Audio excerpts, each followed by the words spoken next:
Hi, my name is Janice Pope. I'm from Raleigh, North Carolina, and I'm a sales rep for Blank and Studioe.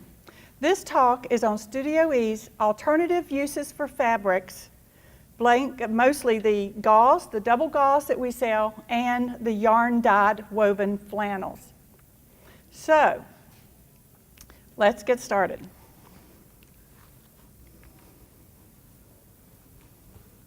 Working with gauze is a little bit different than working with regular quilting cottons.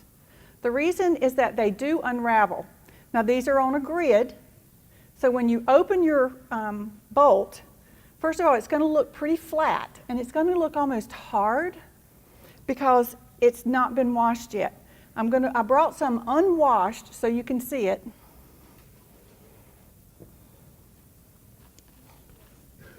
So this is what your bolt's going to look like, pretty flat, huh? And you can see the grid. Now, in the warehouse, if you stay for my next schoolhouse, you'll see the imperfectness of rolling fabric and cutting it. Your lines are not going to be cut straight. I would recommend that you cut these with scissors. I know it takes a little more time than with a rotary cutter, because you're going to do a cleanup when you first get it and get it perfectly straight. This stuff is movable. It stretches on the diagonal more than your regular fabrics, and because of that, to make sure that you're sewing in nice straight lines, you're going to want that edge to be perfect. However, when you get your bolt, cut 1.5 yards, because that's a good size for a baby quilt, 1.25 yards, 1.5 yards. Finish the 2 raw edges, throw it in the wash, take it back to the store and T-pin it to the top of the bolt so that they can see the difference between the washed and the unwashed. It's radically different, okay? I'm modeling a dress. This is called Mia Shift Dress by Serendipity Studio. It's available from Checker. I love this pattern. It's 2 pieces, but they put it on 4 pieces of paper. So you've got 3 sizes on one and 3 sizes on the other set. That means you can share it with a friend who's a different size. It's a lot easier to cut on the lines when you don't have 6 lines converging than when you generally have 3 and 3. So this is available for $12.50. I bought it at one of my customers. I love this pattern because not only is it just 2 pieces, it has 2 front darts and 2 back darts. So you've got really nice fitting to give it a beautiful look. And I finished it with a blank product that also has little bits of gray in it called Pearl Grid. It's on the bottom, so I don't know if you can see behind the table. And if you come by our booth tomorrow, I'm wearing this dress again in a different fabric. All right, next we have this 2-piece baby blanket. Want to hold this up?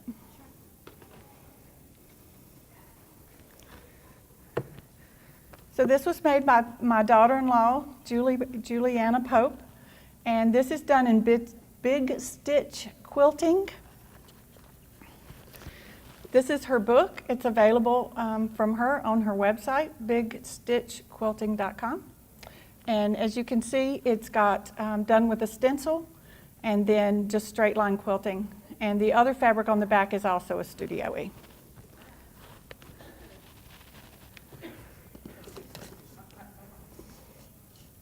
We have another quilt. This one was made by Heidi Pridemore.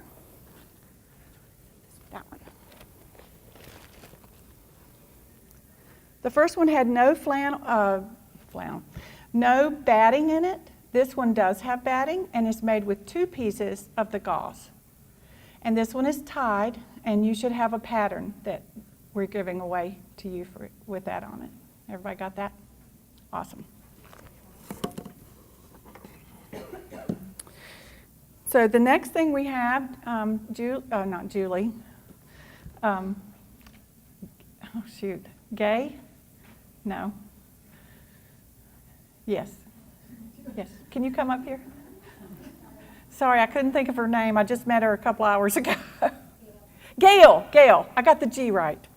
This is called Everyday Tank by Indigo Junction. And they are in booth 2723, and we're going to give away 2 of these patterns at the end of the talk. Isn't that cute?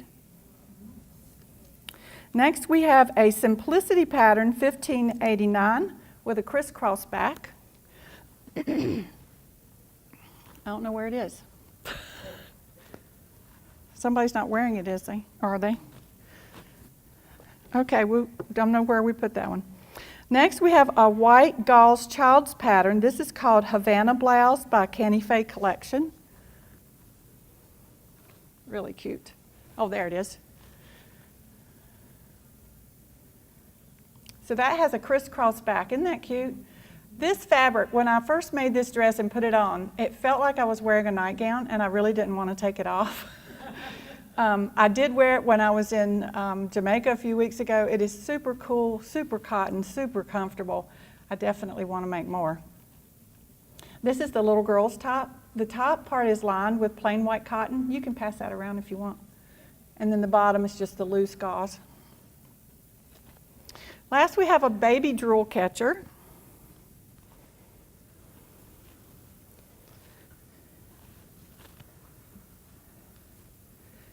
So this is basically an elongated triangle, and then I just curved the bottom edge.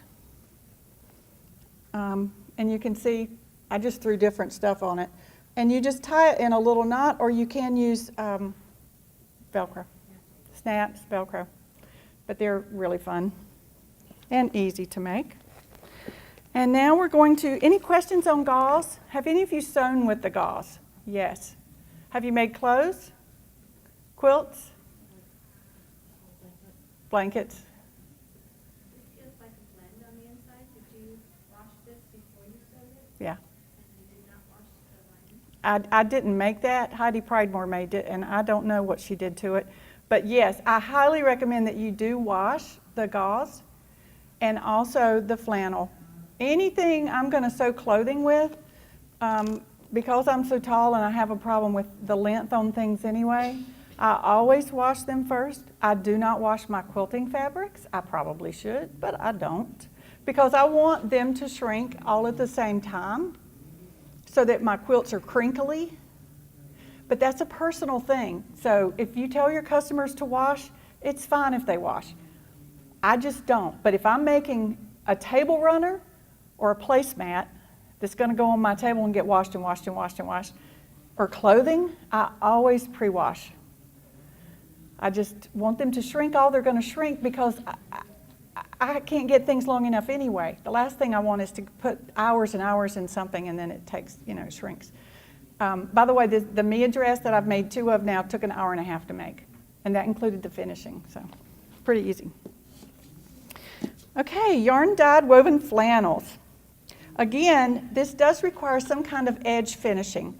When you cut it, you're going to have to zigzag the edge, serge it, zigzag, do something with it to get it to behave and not unravel too much.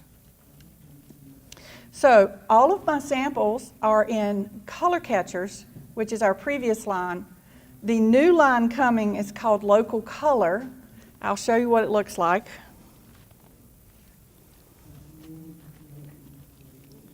These colors are fabulous. Aren't they great? Really, really nice. And you might want to pass that around too. So what is not on your sheet is, Patricia, can you come up and show us your coat? Would you like to see it? She made this. So Patricia made this coat. She's another sales rep in our middle of the country. Is that using 2 different ones? It's 2 different color catchers, Yeah. So, and it was a quick sew pattern. Quick sew pattern. So this stuff is so super soft and super easy to use. And both sides of it look nice. That's the whole woven idea behind it. It's not a regular flannel where it's white on one side, which makes it nice. So now about your neck scarves. Each of you has received a scarf. And they're soft and they feel fabulous. So here is my idea for your store. If you teach beginning sewing, someone who's never used a sewing machine, You get one of these products, you include the cost of a half a yard of this fabric in with your class. So they're paying for that half yard. All you do is turn two sides together, whichever side you want. Make one seam. The only thing you have to do is keep those two edges so that they meet nicely, so they're not, like this, they're together. And stitch it, and I back stitch at each end and turn it right side out. And this person who has never used a machine before has completed a project successfully, and they feel proud. So this is a fabulous product for getting somebody to be successful the very first time they sew with it. Awesome. So next we have Bedtime Boots by Indigo Junction, and they're so cute. These are made with the new line. Aren't they adorable? Now, if you happen to sell that stuff with the grippies on the bottom, you could put the grippies for the kids' stuff right on the bottom so they're a little less slip, but they are really cute. Yeah, cute. I love the purple ones. Next, we have lounging pants. This is also a quick sew pattern.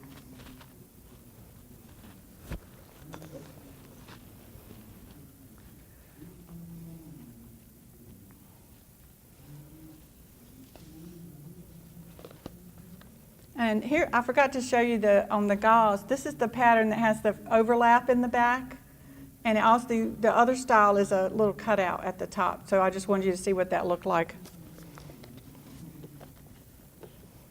This is the Havana Blouse. That was the little girl's blouse. And this is the skirt. I want to hold that.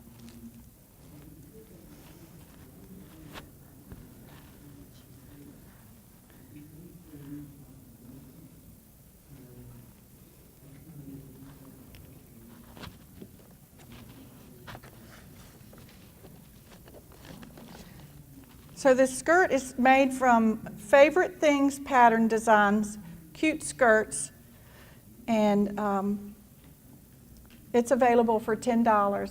And I also bought that from one of my customers. Really simple and cute, lots of different styles on it.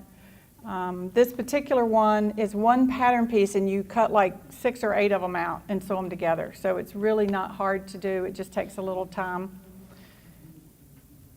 And again, you just have to need to finish those edges. This is not something you can leave the raw edges. You will want to have some kind of finishing with the raw edges.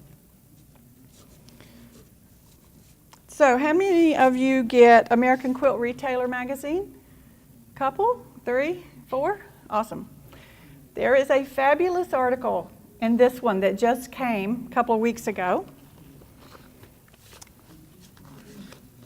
The article's on page 26, and it is on Introduce Fashion Sewing in Your Store. How many of you are already selling patterns? Yes, for clothing. Yeah, it's a pretty big deal. So is your experience that you're picking up new customers because of that? Yeah, no, I mean, I think even more and more, some of even our older quilt clientele, that they're typically, you're so used to just all they do is quilt. A lot of ours tell us that they are now feeling inspired by our younger generation clients. Awesome. That are all into a lot of apparel.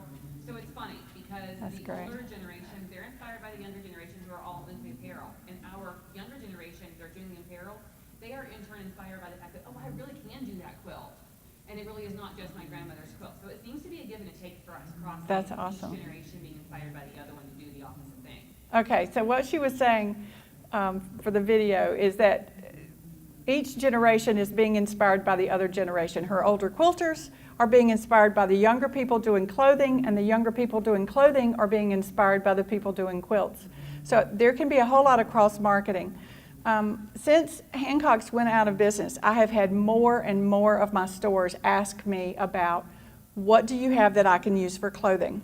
Because their customers are coming in, their quilting customers are coming in and wanting ideas of what to sell for the people who come in and want clothing. And they really had never considered anything but being a quilt store. They had not considered the fact that they could actually be successful at selling other kinds of things. You don't have to buy wedding dress apparel. You don't have to buy silk. You can buy things that will work in quilts as well as working with garments. So I hope you've gotten some ideas today. Anybody have any questions?